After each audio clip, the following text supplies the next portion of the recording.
Hi అండి, ఎలా ఉన్నారు అందరూ? నేనైతే చాలా బాగున్నాను. మీరు కూడా బాగుండాలని మనస్ఫూర్తిగా కోరుకుంటున్నాను. Welcome to my channel. అవునండి, మీరు విన్నది నిజమే. ఇది మందు బాబుల కోసమే. అంత స్పైసీగా కావాలి కదా వాళ్ళ కోసం. సో నేను అలాంటి వాళ్ళ కోసం ఈరోజు స్టఫ్ చేసి పెడుతున్నాను. ఇంకెందుకు లేట్, ప్రాసెస్ స్టార్ట్ చేసేద్దాం. బయట దొరికే మసాలా పొడి వేసుకోకూడదండి. వేసుకుంటే ఆ స్పైసీనెస్ రాదు. అందుకని నేను 1 ఇంచ్ దాల్చిన చెక్క, 2 లవంగాలు, 4 యాలకులు, 1 అనాస పువ్వు, 1 స్పూన్ జీలకర్ర, 2 స్పూన్ల ధనియాలు, 8 ఎండుమిర్చి తీసుకున్నాను. నేను ఇవి రైతుల దగ్గర నుంచి కొనుక్కుంటాను. ఇవి చాలా స్పైసీగా ఉంటాయి. సో నాకు 8 ఎండుమిర్చి సరిపోతాయి. ఈ మసాలా దినుసులన్నింటినీ డ్రై రోస్ట్ చేయాలండి. కాస్త వేడెక్కిన తర్వాత మనకి ఒక రకమైన అరోమాటిక్ స్మెల్ వస్తుంది. అప్పుడు స్టవ్ ఆఫ్ చేసేస్తే సరిపోతుంది. వేపిన మసాలాలన్నీ కాస్త చల్లారాక నేను దాన్ని మిక్సీ పట్టుకుంటున్నాను.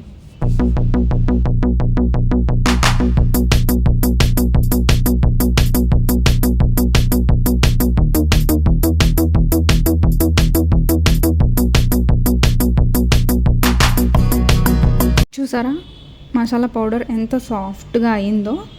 ఇంత సాఫ్ట్గా గ్రైండ్ చేసుకుంటే నోటికి తగలకుండా బాగుంటుంది. దానిలోనే కలిసిపోతుంది కాబట్టి అంత స్మూత్గా గ్రైండ్ చేసుకోండి.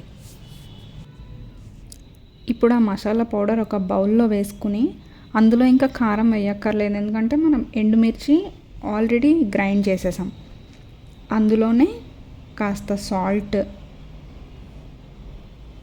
అల్లం వెల్లుల్లి పేస్ట్, 1 2 స్పూన్స్ పెరుగు, 1/2 టీ స్పూన్ పసుపు వేసి ఆ మసాలాని మొత్తం కంప్లీట్గా మిక్స్ చేసుకోవాలి.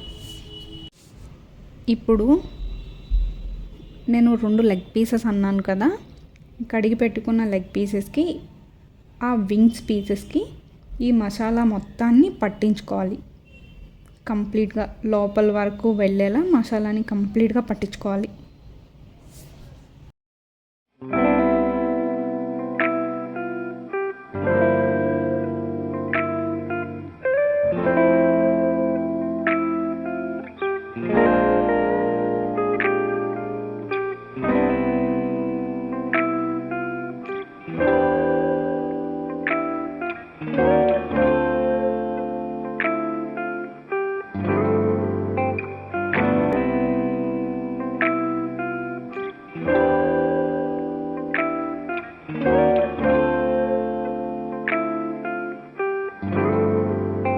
ఇలా అన్నీ మిక్స్ చేసుకున్న తర్వాత దాన్ని ఒక 1/2 అవర్ పక్కన పెట్టేయాలి.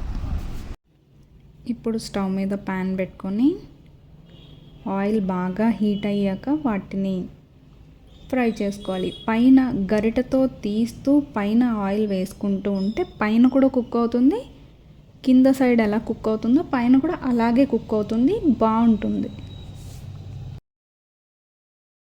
త్వరగా కూడా కుక్ అయిపోతుంది అన్నమాట. సో కింద ఆయిల్ అలా పైకి వేస్తూ ఉండండి, కాస్త త్వరగానే కుక్ అయిపోతుంది.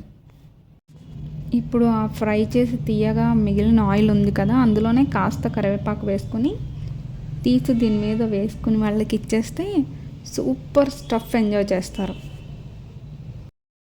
చూసారా ఎంత బ్యూటిఫుల్గా ఉందో? ఇంతేనండి. బాగుంది కదా, చాలా సింపుల్గా ఉంది కదా.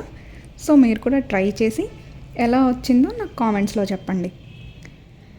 ఇలాంటి వీడియోస్ ఇంకా కావాలనుకుంటే నా ఛానల్ని లైక్ చేయండి, షేర్ చేయండి, సబ్స్క్రైబ్ చేయండి.